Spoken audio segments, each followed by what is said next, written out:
And one other question. I know JTG Daugherty is not fielding a nationwide car this year, but are there any plans for you to try to run the nationwide race at Watkins, Glen in August, considering that you're the defending winner there from last season? Yeah, we intend to run both Montreal and Watkins Glen in the nationwide series. We've got a car there that's ready to go. We haven't got any crew for it yet. We might pinch some of the Cup guys to help run that for us. But we want to defend our title at Watkins Glen, and I've given away the last 3 Montreals, just by bad luck or timing or mistakes. So I'm looking to make amends up there as well, and trying to get a win for JTG up in Montreal. Very good. Thank you. Thank you. Thank you, sir. And our next question comes from Regan Swan from NASCAR.com. Please state your question. Hi, Marcos. I was wondering, Owen Kelly said that you helped him get a late model ride with Robert Pressley, and he's making his NASCAR debut at Road America. Just your thoughts on the challenge that he has ahead of him. Sure, Owen's a good friend of mine. We grew up together in Tasmania. We actually raced against each other in go-karts about 12 or 13 years of age, so I've known Owen from the very beginning of my racing days, and I wish him the best of luck. He's going to have a big challenge ahead of him for sure. But he's used to big, heavy stock cars on road courses. I mean, he's grown up doing that in Australia. He was right on the edge of becoming a full-time driver in Australia, racing Australian Vert supercars. So he knows his stuff. He knows what he needs to do. I spoke to him this week already on the phone. He's keen for it. He's asked for a few tips and pointers along the way. But he's a big guy, big man, and he's going to take it by the throat, I think, and really get it done. I'm looking forward to seeing how he goes. Thank you. Thank you, ma'am. And our next question comes from Steve Richards from Performance Racing. Please state your question. Hey, Marcus. All your years racing road courses over your lifetime, what are some of the crazier things or some of the wildest things that have ever happened to you on a road course? Oh, there's plenty. I've raced in the snow. I've spun out on oil. I've competed against the world's best all over the world. You never know what you're going to get on a road course. You think that oval racing's a challenge, but you start doing these longer distance road course races where the tyres are wearing out and the brakes are completely gone, and you're just trying to make it home.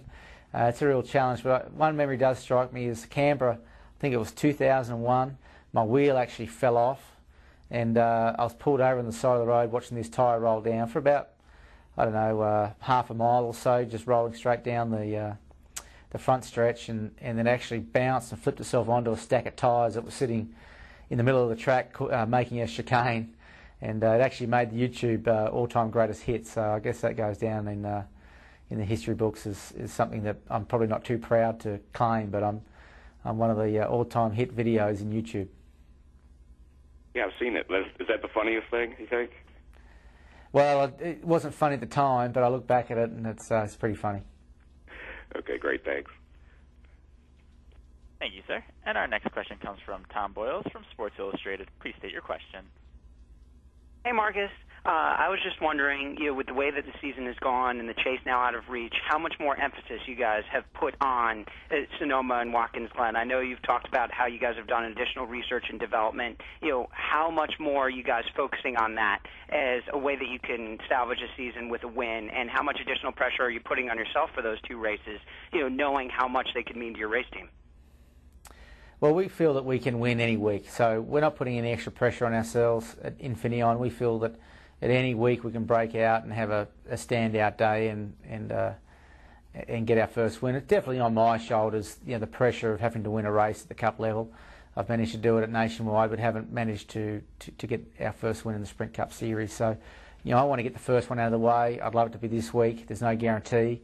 There's no extra pressure from my team. It's hard enough dealing with the pressure on a week-to-week basis, let alone the expectation of trying to go out there and win your first race. So we're downplaying our chances. We're just trying to stay cool and calm. But you can't forget too, our primary sponsor, Clorox and Kingsford, are actually based in Oakland, California, so it's their home track. We've got over 130-odd guests coming out for the race, and that has its pressures too. But you can only do your best. You can only go out there and try as hard as you can, and it is what it is. So we'll see. Hopefully, my first win's not too far away. It could be this weekend. Could be in 3 or 4. Who knows? Thank you. Thank you, sir. And ladies and gentlemen, our final question does come from Dwight Drum from racetake.com. Please state your question. Thank you. Marcos, what is the have-at-it approach by NASCAR meant to you, and how does that approach compare to the rules you've raced and the other sanctions that you've raced all around the world? I've raced in a lot of categories around the world, and most of them have drama in the steward's room or in the truck at the end of the race, and the fans don't get to see it. The TV audience is confused. It might be 2 or 3 weeks through a judicial process before you find out who the actual winner of a race is, through protesting and whatnot, and that's just a real mess. It's a cluster. I think what NASCAR do really, really well is they let the racers have it out on the track. They let the emotion come to the surface so the fans can see it and the drivers can work it out between themselves without having to go and duke it out in a steward's hearing or an official's hearing, you know, on a Tuesday down in Daytona Beach. Nobody wants to see that. It's just a mess. So you know, you've got to watch it, obviously, that you don't let it go too far out of hand. But I think as a racing series, we take it very seriously. All the drivers race for their pride. They race for their families, their teams, their sponsors. And don't forget the prize money. I mean, it's substantial prize money we're racing for each week. And so that emotion's there. Clearly, it makes a driver, you know, who he is. And you see tempers flare, and you see guys lose their cool. And at least you can see it on the racetrack. The fans engage to it. The fans want a hero and a villain. And the way it is right now, I think it's a great mix. Okay, great. And one other question, if I might. Could you explain to a fan, you obviously know a lot about road courses, the biggest difference between racing an oval with the sensations that you feel and racing a road course? The biggest thing for me, you know, if you can get around a road course, you can probably get around an oval pretty good, but within half a second, but half a second's first or last in NASCAR sprint competition. And so you've got to start setting your own vehicle up to suit your own style and characteristics. And I have to learn to feel each tyre individually when I'm on an oval. You know, the left front might be the tyre that's giving me trouble, the right rear might be the tyre.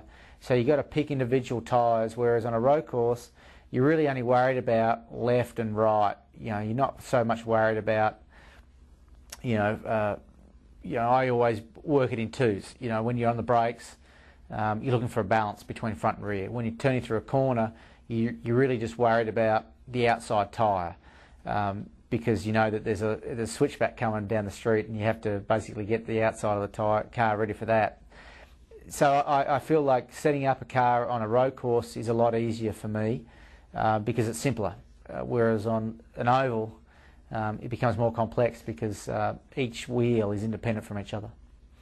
Thanks, Marcos, and good luck this week. Thanks. Thank you, sir. At this time, I'll now turn the floor back over to NASCAR's Herb Brennan.